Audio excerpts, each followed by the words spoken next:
আসসালামু আলাইকুম বন্ধুরা, আজকে আমি আপনাদেরকে যে একটা মোবাইল দেখাবো। এটা এগুলা আমরা যদি ব্যাটারি যদি খুলতে যাই, আমাদের যে স্মার্টফোন বা অ্যান্ড্রয়েড ফোনগুলো আছে এগুলো যদি ব্যাটারিগুলো সঠিকভাবে না খুলতে পারি, তো অ্যান্ড্রয়েড ফোনের ব্যাটারিগুলো কীভাবে আমরা খুব সহজে বা একদম সুন্দরভাবে কোনো সমস্যা না করে যাতে ব্যাটারিটা সুন্দরভাবে উড়াইতে পারি, রিমুভ করতে পারি, সেই প্রসেসিংটা আজকে আপনাদের দেখাবো স্টেপ বাই স্টেপ। তাই ধৈর্য ধরে পুরো ভিডিওটা সম্পূর্ণ করুন। যারা নতুন টেকনিশিয়ানরা আছেন তাদের জন্য অবশ্যই এই ভিডিওটা অনেকটাই গুরুত্বপূর্ণ হতে যাচ্ছেন। এখন আমি দেখেন এখানে কিন্তু স্ক্রু ড্রাইভারটা আমি নাটগুলো খুলে নিছি।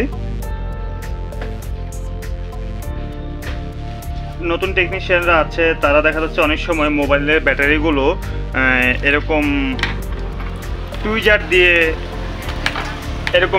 দিয়ে অথবা মানে কোনো কিছু দিয়ে এরকম খুঁচায়া ব্যাটারিটা রিমুভ করতে চায়, ঠিক আছে। তো এক্ষেত্রে আমাদের এখানে আমরা যে ভুলটা করি, যদি আমরা খুঁচায়া জোর করে ব্যাটারিটা উঠাইতে যাই, সেক্ষেত্রে আমাদের যে প্রবলেমটা হয়, আমাদের ব্যাটারিটা লিক হয়ে যেতে পারে। লিক হয়ে গেলে আপনার ব্যাটারিটা ব্লাস্টও হতে পারে, ঠিক আছে।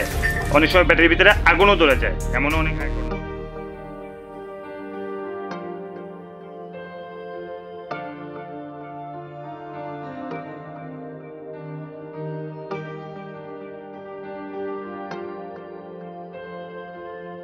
ধরে যায় এমনও অনেক রেকর্ড আছে, ঠিক আছে। তো সেক্ষেত্রে যাতে আমাদের ব্যাটারিটা ভালো থাকে, ব্যাটারিটা সুন্দরভাবে আমরা রিমুভ করতে পারি, সেই অপশনটাই বা সেই প্রসেসিংটাই আমি আপনাদেরকে আজকে দেখাবো এই ভিডিওতে।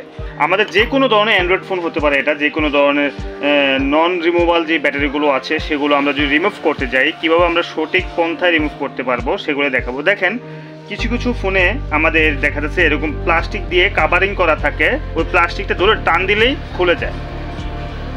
আবার আর যদি আমরা কোনোটাই করতে না চাই যে না আমরা জাস্ট এভাবে খুলবো, ঠিক আছে, তো সেক্ষেত্রে আমরা যে কাজটি করব, দেখেন এরকম ব্লেড থাকে, ঠিক আছে, পাতল ব্লেড থাকে। আর যাদের কাছে ব্লেড নেই, নতুন যে টেকনিশিয়ান ভাইরা আছেন তাদের বলি, যদি এরকম আমরা যে মোবাইলের গ্লাস লাগে সেখানে কিছু এরকম পলি থাকে, এরকম পেপার থাকে প্লাস্টিকের, একটু ডাটো, এই প্লাস্টিকগুলো আমরা অবশ্যই কেটে নেব এরকম সুন্দর করে একটু সাইজ করে নেওয়ার পর দেখা যাচ্ছে যে আমরা কি করব। দেখেন আপনারা একটু ধৈর্য ধরে ভিডিওটা দেখেন, আমি এই ব্যাটারিটা কীভাবে সুন্দর করে রিমুভ করি, ঠিক আছে।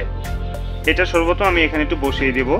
বসিয়ে দেওয়ার পর আমাদের থিনার বা যেই আমাদের এই ব্যাটারিটা অবশ্যই এখান থেকে করে নিতে হবে। আমাদের থিনার বা আমাদের যে গ্লাস ক্লিনার যেই এই লিকুইডটা থাকে সেটাও নিয়ে নিতে পারি।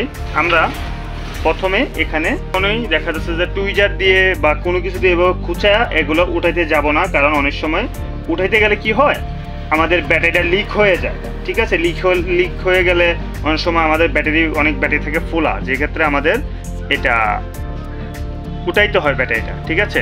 সেক্ষেত্রে আমরা যদি জোর করে উঠাইতে যাই, প্রথমত আমাদের ব্যাটারিটা মানে ড্রেন বা নষ্ট হয়ে যাওয়ার চান্স থাকে।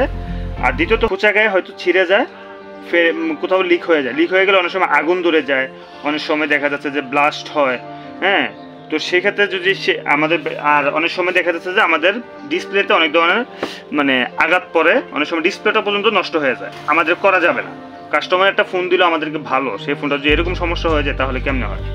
এখন যাই হোক, আমাদের ব্যাটারিটা সুস্থ থাকে, ভালো থাকে, সেই ক্ষেত্রে আমাদের কি করতে হবে, প্রথমে এটা এভাবে দেবো।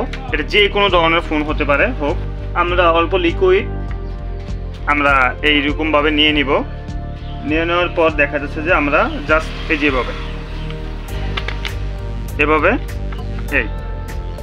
দেখেন আমি সুন্দর করে খুলি ব্যাটারিটা আগে।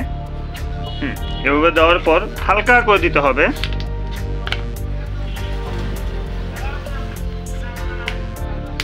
এই দেখেন আমাদের ব্যাটারিটা কিন্তু এই যে দেখতে পেলেন আমাদের ব্যাটারিটা কিন্তু এই দেখছেন পুরো কাগজটা কিন্তু ঢুকে গেছে। ব্যাস দেখলেন কি সুন্দর করে ব্যাটারিটা আমাদের ডাইরেক্ট রিমুভ হয়ে গেল। এখান থেকে কোনো ধরনের বাঁকা বা কোনো কিছুই কিন্তু হয়নি, ঠিক আছে। কোনো ধরনের বাঁকাও কোনো কিছু হয়নি, একদম ফ্রেশ আছে ব্যাটারিটা। এখন আমরা এই ব্যাটারিটা দেখছেন কি সুন্দর করে এখান থেকে রিমুভ করে নিলাম। আর যদি আমরা এখান থেকে আমরা যদি কোনো কিছুতে প্রেশার দিয়ে জোর করে উঠাতে যেতাম, তাহলে হতো কি দেখা যাচ্ছে যে আমাদের ব্যাটারিটা হয়তো ভেঙে যেত কোথাও, হয়তো বা লিক হয়ে যেত, লিক হয়ে গেলে দেখা যাচ্ছে ব্যাটারিটা ব্লাস্ট বা নষ্ট হয়ে যাবে ভালো একটা ব্যাটারি। তো আমরা সেটা কেন করব? আমরা একটু জাস্ট বুদ্ধি করে যদি আমরা কাজগুলো করি, অবশ্যই আমরা সঠিকভাবে সুন্দরভাবে কাস্টমারের যে ফোনটা আমাদের কাছে দিছে ওই আস্থাটা রেখে আমরা ভালোভাবে কাজগুলো করে দিতে পারবো। তো বন্ধুরা, তো আজকে আপনাদেরকে দেখালাম কীভাবে সঠিকভাবে মানে আপনার সঠিক ওয়েতে আমাদের এই ব্যাটারিগুলো রিমুভ করা যায়। তো বন্ধুরা, আজকের মতন ভিডিওটা এই পর্যন্তই। তো সবাই ভালো থাকবেন, সুস্থ থাকবেন, এই প্রত্যাশায় বিদায় নিচ্ছি। দেখা হবে আবার নতুন কোনো ভিডিওতে। Till then, take care.